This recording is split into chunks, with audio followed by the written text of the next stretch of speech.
बिस्मिल्लाहिर्रहमानिर्रहीम। अस्सलाम वालेकुम। उम्मीद करती हूँ कि आप सब ठीक ठाक होंगे। मैं आपको अपने चैनल बेबो मेडिकोज में वेलकम करती हूँ। अगर चैनल पे आप न्यू हैं तो काइंडली इसको सब्सक्राइब कर दें और वीडियो को लाइक लाजमी किया करें। चलते हैं वीडियो की तरफ। आज की वीडियो में हम बात करेंगे चेस्ट पेन के बारे में, जो कि बहुत ज़्यादा डरा देने वाला सिम्टम होता है। जब भी किसी को ऐसा दर्द महसूस होता है तो सबसे पहले जो दिमाग में बात आती है वो यही है कि ये पेन जो है ये दिल की वजह से हो रहा है।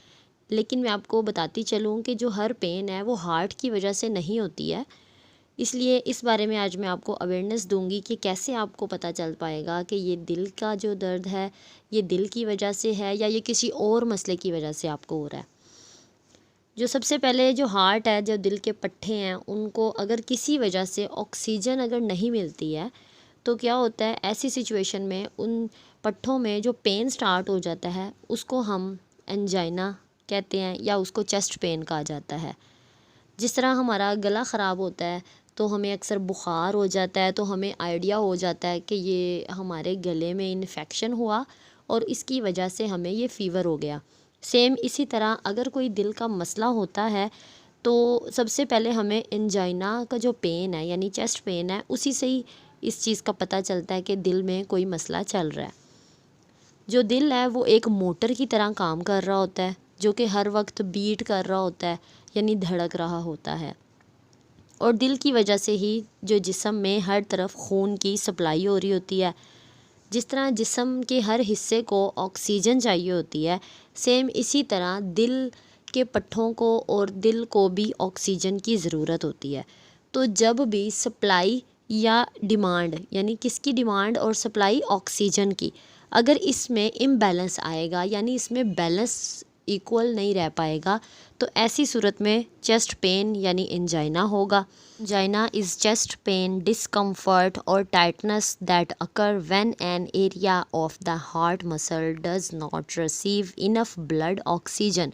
जैसा कि मैंने आपको पहले बताया है कि एंजाइना या चेस्ट पेन ऐसी सिचुएशन है जिस टाइम पे हमारे जो हार्ट के मसल्स हैं जिनको पंपिंग के लिए ऑक्सीजन की ज़रूरत है, जब ऐसी सिचुएशन में अगर उन्हें वो इनफ ब्लड और ऑक्सीजन नहीं मिल पाती है तो ऐसी सूरत में चेस्ट पेन होता है और हमें डिस्कम्फर्ट फ़ील होता है और टाइटनेस फ़ील होती है हार्ट में।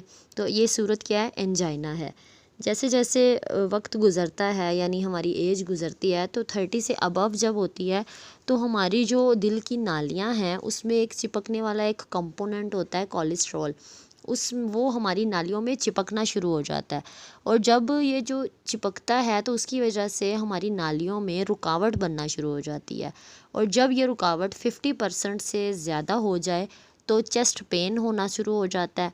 तो आपने ऐसी सिचुएशन में इसको जल्द से जल्द डायग्नोज करवाना है, इसकी मैनेजमेंट करनी है ताकि आप इसको नेक्स्ट अपने हार्ट को किसी हार्म से बचा सकें। इन एंड सिम्टम्स में पेशेंट को चेस्ट पेन होगा, चेस्ट प्रेशर क्रिएट होगा, क्योंकि वो चेस्ट पेन है उसकी वजह से वो चेस्ट प्रेशर क्रिएट होगा।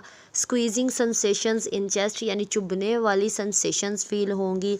इनडाइजेशन हो सकती है यानी आपको नोज़िया स्टार्ट हो जाएगा, वॉमिटिंग भी आपको हो सकती है। एसओबी है यानी शॉर्टनेस ऑफ ब्रेथ होगी, आपको सांस लेने में डिफ़िकल्टी होगी। स्वेटिंग होगी, प्रोफ्यूज स्वेटिंग हो सकती है यानी बहुत ज़्यादा आपको पसीने आएंगे। और पेन जो है वो लेफ़्ट साइड यानी आर्म में हो सकता है, आपको वो आपके जाँ में जा सकता है या आपकी नेक में रेलिवेंट कर सकता है। तो ये जो सारी सिचुएशंस हैं ये चेस्ट पेन की यानी एंजाइना की हैं।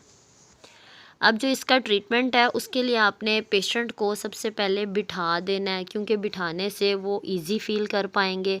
और अगर तो पेशेंट ऑलरेडी किसी मेडिकेशन पे है तो आप उसको जीटीएन और एस्प्रिन की मेडिकेशन जो होती है वो दे सकते हैं, क्योंकि जो हार्ट पेशेंट्स होते हैं उनको इतना फिज़िकली अपीयरेंस से और अपने मेंटली अपीयरेंस से इतना आइडिया हो जाता है कि मुझे ये पेन हार्ट का हो रहा है, तो डॉक्टर ने जो उनको प्रिस्क्राइब जो मेडिकेशन की हुई हैं, जीटीएन है या एस्प्रिन है, तो आप वो ले सकते हैं।